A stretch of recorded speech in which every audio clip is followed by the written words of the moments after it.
Minyak sawit. Sadar atau enggak, kemungkinan besar Anda pakai produk ini tadi pagi. Kenapa? Karena minyak sawit ini ada di mana-mana dan Indonesia itu rajanya. Tapi ya itu, di balik layarnya ternyata ada konflik yang rumit banget. Ada soal keuntungan raksasa, kebijakan pemerintah, dan yang paling penting, nasib jutaan orang.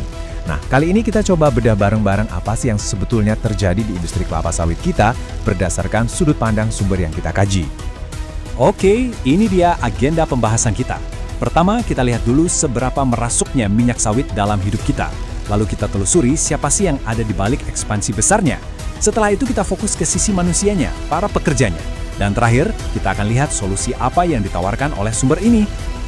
Oke, kita mulai dari bagian pertama ya. Seberapa besar sih sebenarnya industri minyak sawit ini? Ini bukan cuma soal bahan buat gorengan loh. Ini tuh udah jadi urat nadi ekonomi global dan jadi bagian dari keseharian kita semua. Coba deh pikirin, mulai dari coklat yang kita makan, mie instan, sampo yang kita pakai, bahkan sampai kosmetik dan deterjen, sumber yang kita kaji ini menunjukkan hampir semuanya itu ada kandungan minyak sawitnya. Jadi ini bukan lagi sekedar komoditas, tapi udah nyatu banget sama gaya hidup modern kita. Terus pusat dari semua ini di mana? Ya di Indonesia. Kita ini bukan cuma pemain utama, tapi produsen sekaligus eksportir nomor 1 di seluruh dunia. Nah, dominasi inilah yang bikin masalah apapun di industri ini bisa punya dampak global.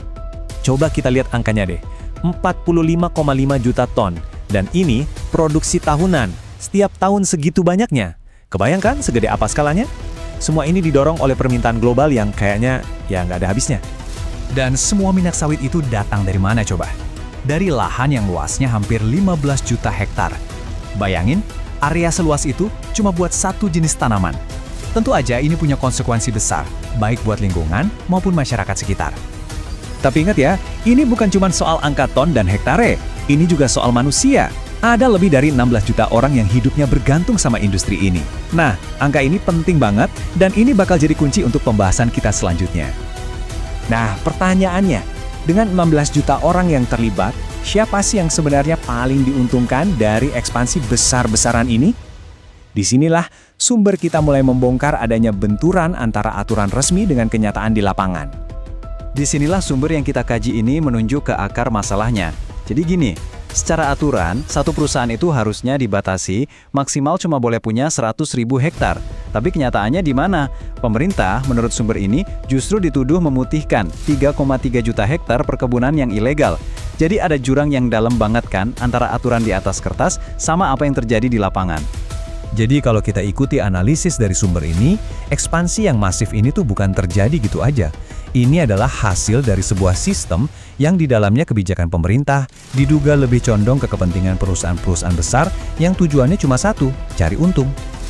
Oke, kita udah lihat soal untung dan kebijakannya. Sekarang, yuk kita geser fokusnya ke mereka, ke 16 juta orang yang kerja di industri ini. Gimana sih sebetulnya nasib mereka? Sumber ini punya cara pandang yang spesifik soal hubungan kerja. Menurut mereka, tenaga kerja buruh itu dianggap kayak komoditas aja. Tujuannya bukan buat bikin mereka sejahtera, tapi cuma supaya mereka bisa bertahan hidup untuk besoknya kerja lagi dan terus menghasilkan kekayaan buat si pemilik perusahaan. Nah, di sini nih kontrasnya kelihatan tajam banget. Di satu sisi, industrinya menghasilkan kekayaan yang luar biasa besar. Tapi di sisi lain, para pekerja yang jadi tulang punggungnya, menurut sumber ini cuma dapat upah minimum. Sumber ini menyoroti sebuah narasi yang menurut mereka sering dipakai sama pemilik modal. Ya, kurang lebih bunyinya kayak gini. Narasi ini digambarkan sebagai sebuah ilusi buat mempertahankan sistem. Jadi seolah-olah menciptakan lapangan kerja itu adalah sebuah kebaikan hati, bukan hubungan bisnis yang harusnya saling menguntungkan. Tapi, sumber ini nggak cuma mengkritik. Mereka juga menawarkan sebuah jalan keluar. Sebuah jawaban atas sistem yang mereka anggap eksploitatif ini. Ingat kan angka 16 juta di awal tadi? Nah, disinilah angka itu jadi krusial. Sumber ini berargumen kalau jumlah pekerja yang segitu banyaknya, itu bukan cuma statistik. Itu adalah potensi kekuatan kolektif yang luar biasa besar. Terus apa yang harus dituntut? Menurut sumber ini, perjuangannya bukan lagi sekedar soal kenaikan gaji, tapi jauh lebih fundamental dari itu. Mereka menuntut pembagian keuntungan, menuntut diakhirinya eksploitasi, dan bahkan punya visi besar untuk menciptakan masyarakat yang adil tanpa penindasan. Terus gimana caranya? Sumber ini memaparkan 4 langkah strategis, dimulai dari berserikat karena di situ ada kekuatan. lalu menuntut hak dan bagi hasil. Kemudian membangun kekuatan kolektif yang solid, dan tujuan akhirnya merebut apa yang mereka sebut kedaulatan sejati bagi kelas pekerja. Jadi, kita sampai di pertanyaan terakhir yang diajukan oleh sumber ini. Dengan kekuatan 16 juta orang, apa mungkin serikat buruh bisa benar-benar mengubah nasib sebuah industri raksasa? Ini pertanyaan besar yang menarik untuk kita renungkan bersama.